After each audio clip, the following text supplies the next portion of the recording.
Here I stand, head in hand. Yeah, I'm going to talk about the new Beatles song, the last Beatles song, Now and Then. It's really a John Lennon song. But anyway, I know a lot of people are really enjoying hearing this song, Now and Then. I've read a bunch of reviews, I've watched some videos. I don't have that feeling about this song. It actually makes me very sad. It reminds me of how much I miss John Lennon. I miss the presence of John Lennon out there in the world, where he was for so many years, living his last few years, bunch of years, in New York City. And yet, this new song, here's the thing. There were the other John Lennon songs that became Beatles songs, Real Love and Free as a Bird. And I just listened to them again. I haven't listened to them in ages because they're not that good. I mean, they were sketches. They were John Lennon sketches put on a cassette tape. And this one is even worse for me because of the way it's produced. You know, there's so much production added on top of John singing and playing a piano. And I know there was other noises. There was a TV on or something like that that they had to use AI to get rid of or whatever. But the song itself is just smothered in production with strings and drums and guitars and Paul's playing the piano, all this stuff. But the worst offense of all, to me, and I don't think too many other people have picked up on this, is that John Lennon's voice on Now and Then is so buried in the mix and so messed with, it doesn't actually sound like John Lennon to me. It sounds like a John Lennon impersonator, a guy who's trying to sound like John Lennon. The same phrasing, but it doesn't sound like John. As a matter of fact, I think, no one was asking, I think if they had Julian Lennon sing this song and play a piano, that I would have been much happier with that. I actually heard someone on YouTube playing the song and singing it, singing it and playing it on piano, and it was amazing how much stronger my reaction was by a guy who can't even sing. But he did it, and I thought, wow, this is a beautiful song. But whatever's left of John Lennon in Now and Then, the one that everybody's hearing, there's not enough John in there for me. You know, I felt this way about the other two post-John songs, Real Love and Free as a Bird. Again, just buried in production. And the main offender is Jeff Lynne, who's from Electric Light Orchestra. And he just puts all this glop on it. It sounds more like Electric Light Orchestra than it does the Beatles. But I'm just nitpicking. But anyway, I just had to get this off my chest, and I just did. So, of course, I do want to hear from you guys, about Beatles fans, how you feel about Now and Then.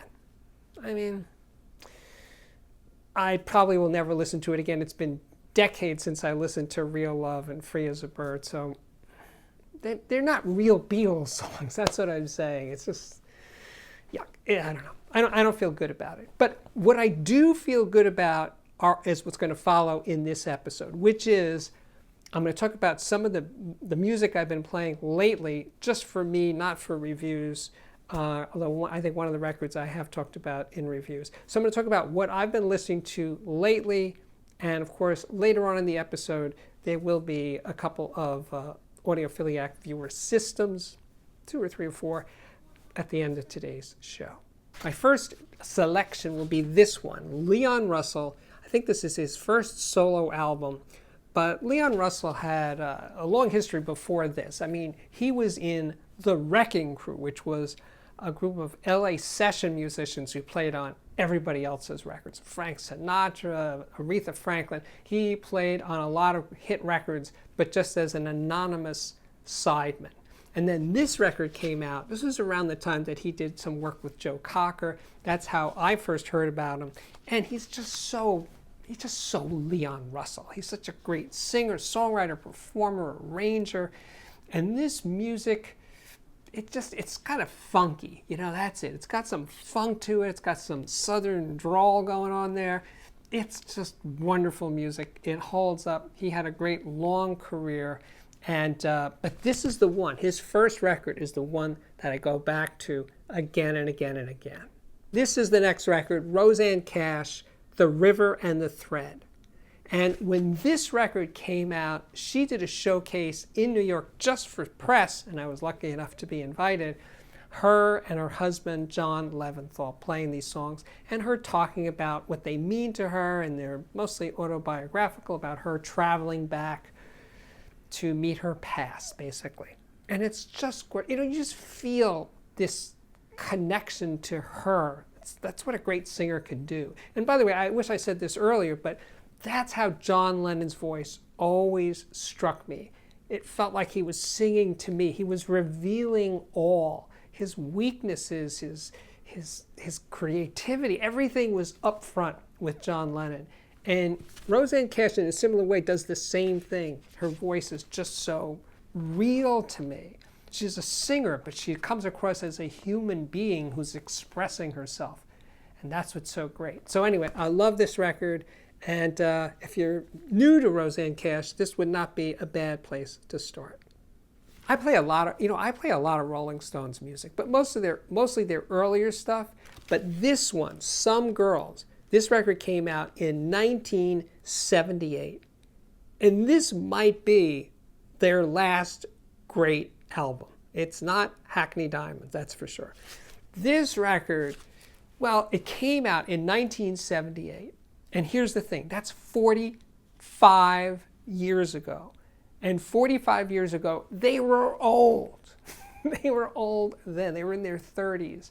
And all the things that were going on in punk and music then, and rock music then, were guys in their 20s and stuff. So here are these old guys, the Rolling Stones, and they had a show then, but they still had it. And these songs are great, and Keith is great, and Mick is great. Everything about it feels fresh and alive, and just and it has this vitality that a lot of later Rolling Stones, they're trying to show that they still have it when they clearly don't. So, yeah, I'm glad they're still touring. I'm glad that people love seeing them now. But to me, they peaked a very, very, very long time ago. And there is a live album around this time called The Rolling Stones in Texas or Austin, Texas. It's a video. It's also an album. That's great because it sort of documents this time. So that's when... That's the last great round for the Rolling Stones, at least, and me. Now I want to continue with this one. This is Gil Evans, and I know his work first through Miles Davis, you know, like Porgy and Bess, his orchestral stuff. Anyway, this is him on his own with his own band. This is a collection of his 2 Blue Note albums, both recorded, I believe, in 1958. And what I love about Gil Evans is he's not trying to be Duke Ellington. It's big, it's amazing arrangements, but it seems more modern. And incredibly enough, these records from 1958 still seem modern, meaning, you know, more angular, edgier, more angsty, you know, more European maybe. Yeah, but in any case, I love this music. It really holds up. They're actually pretty good sounding recordings. And anyway, if you're into jazz and somehow Gil Evans isn't on your radar, this collection or the individual albums, you should check out Gil's incredible work. I first became aware of Laura Nyro not from hearing her music on the radio, but she was on a local TV show, an arts show, singing and playing piano. And I thought, yeah, I dig that. And she seemed very New York, very street to me, which helped. Anyway, this record is a little later in her career. This is her with LaBelle. There they are. And they're doing covers of like Spanish Harlem and Dancing in the Streets, that kind of stuff. And yeah, it's a really good sounding recording, but it's her voice and her with these other singers. Really strong connection, really good music, and so of its time, late 60s, early 70s. Moving along, there's this one, Carlos Montoya. He plays solo guitar, flamenco music, but this recording is direct to disc. And that means that there was no analog tape used to make this record, no digital, long before digital. It's just a record cutting lathe in the recording studio. He played guitar, they had microphones set up, and whatever he played is on this record, 100% unedited. He had to play the entire side of the record without stopping, and that's what you hear on this. So it has this immediacy and this alive sound. It's talk about You Are There. It is so You Are There, and his fingers on the strings and the sound of the studio, it is extraordinary and not hard to find on eBay and or Discogs and stuff like that, and not an expensive record. But if you've never heard a direct-to-disc recording, this would be a great place to start. Okay, so Bob Dylan. Bob Dylan's music over the last, 20 years or so hasn't really done a lot for me.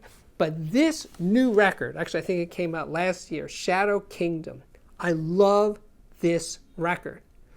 First of all, he sounds into it. He's not just like running through it like a lot of his newer music sounds. He sounds committed to it, and he's doing his old songs. And they're different arrangements. They're less hurried. They're more introspective. He's looking on his past, looking back on his past, reconnecting with it, but taking it, feel more personal, more like the way he feels now. And I love it for that. And his voice sounds like pretty good shape for a guy in his 80s. And I think this record keeps surprising me. I love it. I love the sound of it. That hasn't been true for most of his music.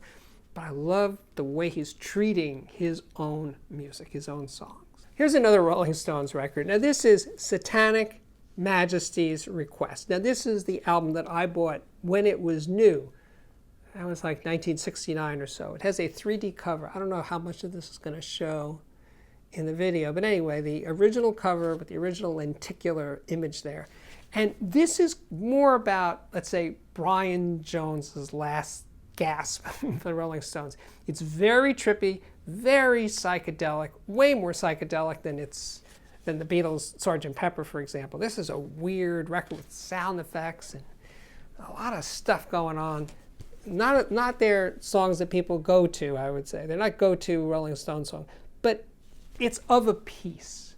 It's weird, but not weird to be weird. It's just reflecting Brian Jones's genius. The guy is just crapped on all the time by the Rolling Stones themselves, especially Mick and Keith as a jerk and stuff, but he brought something to their music that they never recovered without him.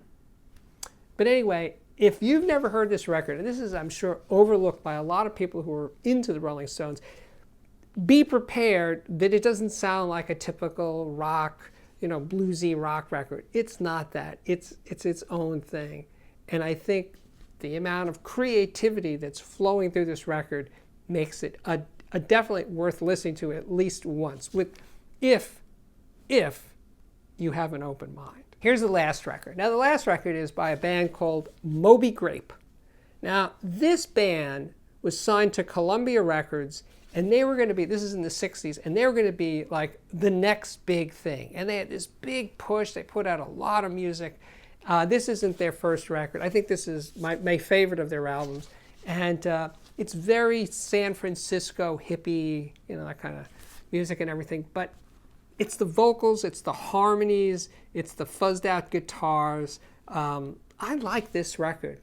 Like you see, I didn't buy it new. I bought it used for a very good price many years ago. And I don't know, it's one I just keep coming back to. So if you're into that sort of 60s hippie psychedelic rock music thing of that period and you've missed Moby Grape, try this one out and see how it fits for you. And speaking of how it fits, we're going to do a couple, 3 or 4, let's see how it goes, audiophiliac viewer systems of the day. This one's from Manuel. He has a Cambridge CXA60 amplifier, project debut Carbon Esprit SB turntable, Blue Sound Streamer, Shit Manny and Madi, Kef LS50 monitors, and SVS PB1000 dual subwoofer, SVS Ultra bookshelf speakers, SVS Ultra center channel speaker. Then there's a Monolith 7-channel power amplifier, Marantz SR6030, Kef R50 Atmos speakers, Kef Q150 surround speakers, and a PS5 game system. Hey, this is Harry's system. He's 36 years old. He lives in Orange County, California. In his main listening room, he has these Vienna Acoustics Beethoven Concert Grand speakers, but also Vienna Bach, Vienna Haydn, and Bowers & Wilkins 702 S2 speakers. The electronics include a Krell S300i integrated amplifier, Macintosh MA2275 tube integrated, a Marantz ND8006 CD player, an NAD Master Series M51 DAC. Thank you, Harry. Donnie recently moved back to Chicago from Brooklyn, and he also moved from tubes to solid state due to the increasing cost of tubes. And he's not really sure it's better or worse, it's just different. So his new amplifier is a Parasound Halo 6, that's an integrated, and he's using a Parasound JC3 Plus phono stage, which is what I use. Then there's also a Rothwell MCL transformer for the Audio-Technica Art 9X cartridge. Turntable is a VPI Prime 21 with a 3D printed tone arm. For streaming, there's a Blue Sound Node. Yep, that's what I use as well.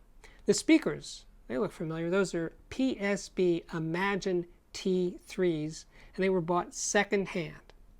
Thank you, Donnie.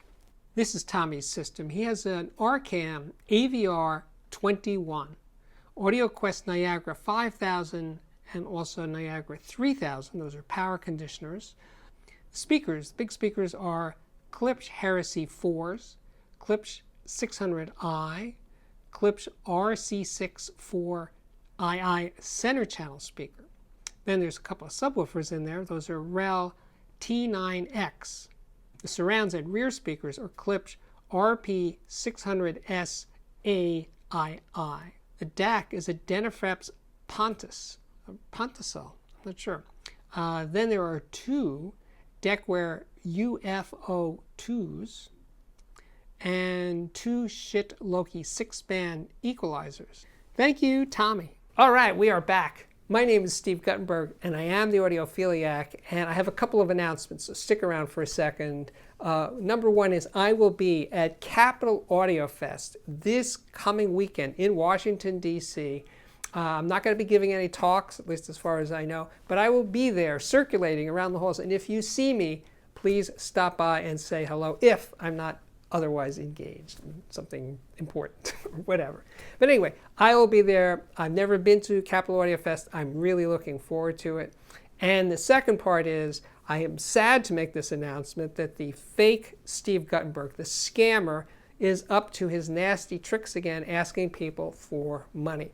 I would never do that. I don't ask people for money. I'm going to send you something I reviewed, pay for the shipping, all that kind of stuff. That's not the way I work.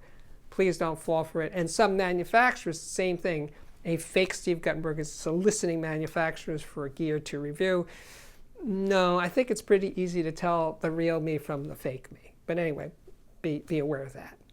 And after that, I could say, if you do like what I'm doing here on the channel, the genuine article Audiophiliac, please consider joining and supporting my work with my Patreon. To do so, super easy to do. Address is on the screen right now. You can get in, get out, $1 a month, 300, whatever amount. It's all up to you. And what else? Yeah, if you like a given video, please give me a thumbs up. And one more thing, if you have yet to subscribe to this incredible show, The Audiophiliac, please do so here on YouTube. And with that, I can say my work here is at last complete. Thank you again for watching, and I do hope to see you back here again real soon. And if you go to Capital Audio Fest, say hi.